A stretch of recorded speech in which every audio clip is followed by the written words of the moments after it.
before threading the machine, you need to understand how this machine works. So this is the stitch selector, this is the stitch width, the back stitch, that's the reverse.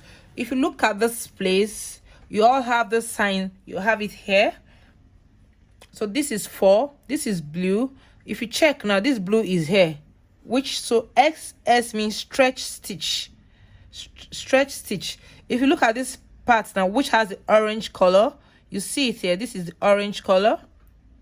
So what this is trying to say or indicate or trying to direct us on is how to work with this. So first, A. When you come to A, you see A. The diagram on it is straight stitch, while the other one under it is showing triple straight. That's that's stretch stitch. So you see they are the same thing, but this is straight, but why this one is showing triple times what this we sew as straight stitch. So then if you want to select your stitch, you come here, this is the indicator here, the black line, you put it on A,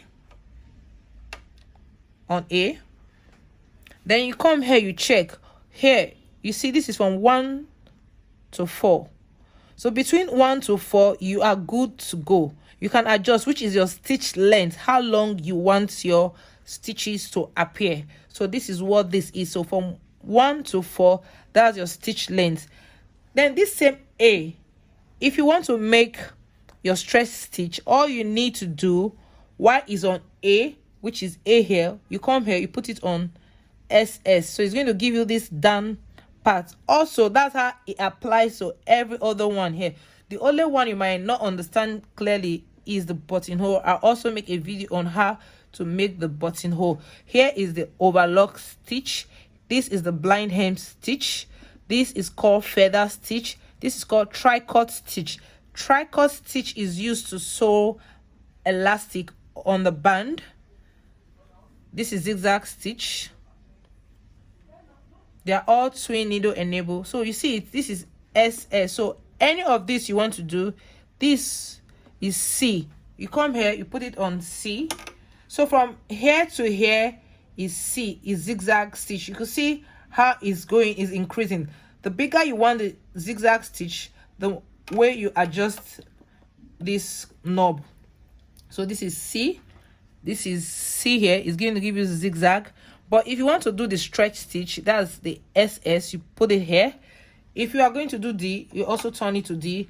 D will give you this tricot zigzag stitch. Then the down part of it is feather stitch. If you want the tricot stitch, all you need to do, you said 0.3, that's not up to 1 to 4. So where is our 0.3? You come here, this is 1. So when it says 0.3 less than 1, so you also adjust. So from here to your 4, you can adjust this particular stitch to achieve it, this particular tricot stitch. The same thing apply to every other stitch. Just look at it. Then the buttonhole stitch, look at, this is the buttonhole shape. Then this part, that's 0.3 to 1, is less than 1. So which is this? You come here, this is the indicator here. So this is 1 to between 1 and 0. So here. Then if this sign means, when you see this sign on the machine, if you put it here, the teeth, these teeth will drop, it won't move. Why this sign is there? When you want to do freehand embroidering or you want to tack your buttons, that is when you need to put it on this to enable the teeth not to move. After then, you take it back for it to stitch. Some machines, they have this thing here, somewhere around here. You either have a number 0, 1, 2 there, but when you put it on 0, it won't stitch. So this, you put it on your buttonhole, which is this. Then you come here, you say this is F. Here we have the F1, we have the F2, we have the F3, then back to F4. What this means is that buttonhole has the 4 sides. This F1 will stitch the right side, then the F2 will lock the top side.